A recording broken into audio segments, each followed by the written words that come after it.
मित्रांनो, तर आत्ताच आपण रायगडावरचा देदीप्यमान इतिहास पाहून रायगडाच्या पायथ्याशी आलो आहोत आणि आता आपण निघालोय राजमाता माँसाहेब जिजाऊ यांच्या समाधीस्थळाकडे. हॅलो मित्रांनो, मी राम आणि स्वागत आहे तुमचं माझ्या नवीन व्लॉगमध्ये. तर आत्ताच आपण स्वराज्याची राजधानी श्रीमान रायगडावरची आपल्या छत्रपती शिवाजी महाराजांच्या कीर्तीची आणि पराक्रमाची गाथा डोळ्याने पाहून आणि अनुभवून आपण निघालोय रायगडाच्या पायथ्यापासून 4 ते 5 किलोमीटर दूर असलेल्या पूजनीय राजमाता माँसाहेब जिजाऊ यांच्या समाधीस्थळाकडे. हे पवित्र समाधीस्थळ रायगडाच्या पायथ्याशी पाचाड या गावी स्थित आहे आणि ह्या समाधीस्थळापासून 1 किलोमीटरच्या अंतरावर पाचाड या गावामध्ये राजमाता माँसाहेब जिजाऊ यांचा वाडा आहे आणि त्या वाड्याचे नाव पाचाडचा फोर्ट असे आहे. निसर्गाच्या सानिध्यात असलेल्या आणि ह्या पवित्र भूमीला दुरूनच पाहून एक मनाला वेगळी शांती मिळत आहे. मित्रांनो, तर आता आपण समाधीस्थळी पोहोचलोय आणि आता आपण माँसाहेब जिजाऊ यांच्या समाधीस्थळाकडे जाणार आहोत दर्शन घेण्यासाठी. महाराष्ट्र जशी वीरपुत्रांची भूमी आहे तसेच वीर मातांची देखील भूमी आहे, हे माँसाहेब जिजाऊंकडे पाहून लक्षात येते. महाराष्ट्रातील असंख्य शिवभक्त येथे येऊन नतमस्तक होतात. ती हीच पवित्र जागा माँसाहेबांचे समाधीस्थळ.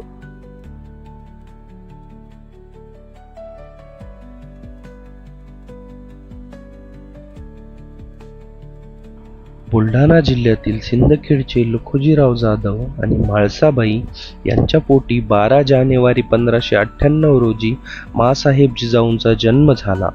5 सुलतानी आसमानी सत्तांचा पराभव करून महाराष्ट्राच्या क्षितिजावर स्वातंत्र्याचा आणि हिंदवी स्वराज्याचा भगवा फडकवण्याचे स्वप्न माँसाहेबांनी छत्रपती शिवाजी महाराजांना दाखवलं.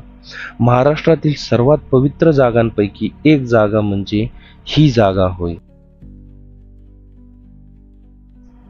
राजमाता माँसाहेब जिजाऊ यांचा जन्म बुलढाणा जिल्ह्यातील सिंदखेड येथे झाला आणि माँसाहेबांनी आपला अखेरचा श्वास रायगडाच्या पायथ्याशी असलेल्या पाचाड ह्या गावी सोडला.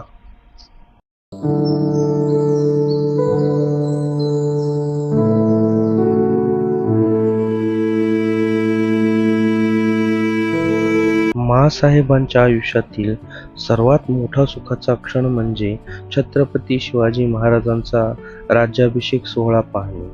हा महासोहळा पाहून अवघ्या 12 दिवसानंतर 17 जून 1674 माँसाहेबांनी पाचाड या गावी अखेरचा श्वास घेतला आणि त्यानंतर ह्या ठिकाणी माँसाहेबांची समाधी उभारण्यात आली.